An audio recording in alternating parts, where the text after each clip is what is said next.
Mahadjong gabi mahadjong buntag, mahadjong udto, mahadjong hapon kaninyo mga isuon kan ni Kristo.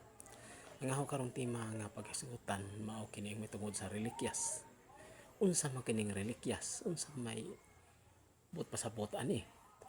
Ang relikyas mao kana ang mga tapis o mga kuan panyo sa mga tawo nga balaan. Sama sa mga apostoles San Pablo nga ang mga tapis mga panyo nakaadyo sa masakiton. Mabasa nato kana sa Buhat kapitulo 19 bersikulo 12. Unsa diha pa nga ni sa daan tugon, atras tas daan tugon sa ikaduhang basahon sa mga hari uluhan 13:21. Dihay usak si propeta Eliseo namatay na. Unsa dihay usak ka mga tawo nga naglubong pagpatay ug didto nahay dapat ag kanana ang kuan kanana ang sa bukog ni propeta Eliseo katong namatay ug katong nahibawan nabanhaw ang maong patay.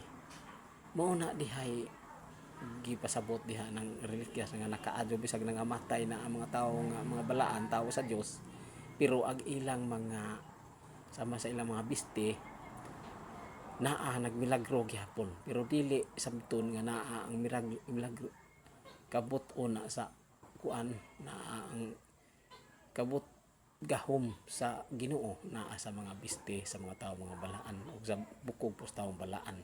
Kaya nagdepende man nag-asa ipaagi sa Ginoo ang ijang mga gahom, ijang milagro, ijang pagabuhaton para sa kaduhan sa tao.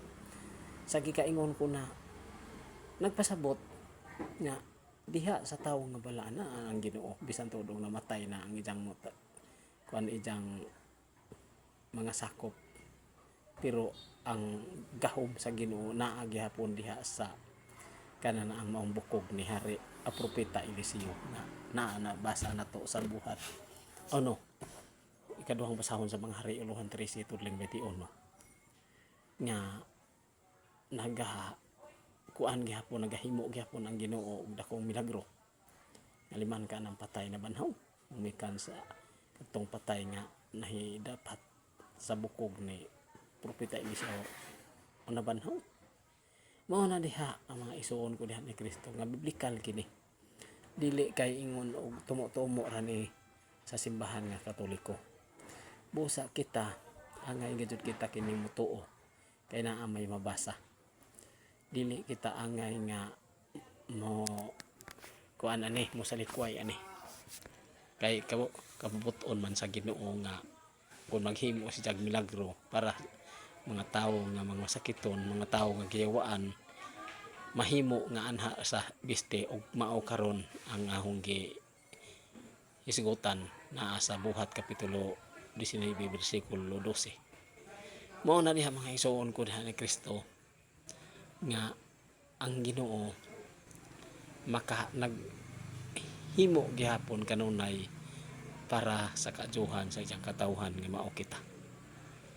Busa ang hadya natong pasalamatan ang Ginoo nga bisan pa man sa atong pagkamasalaypon naa gihapon ang iyang gahom, ang iyang mga gihimo nga mga pag-asamas pag-adyo sa masakiton pagpagula sa mga yawa anaa day gihapon ang iyang gahom sa maong kuan kanang mga bukog pagani ni propeta Eliseo og sa mga panyo ug mga tapis sa mga apostoles.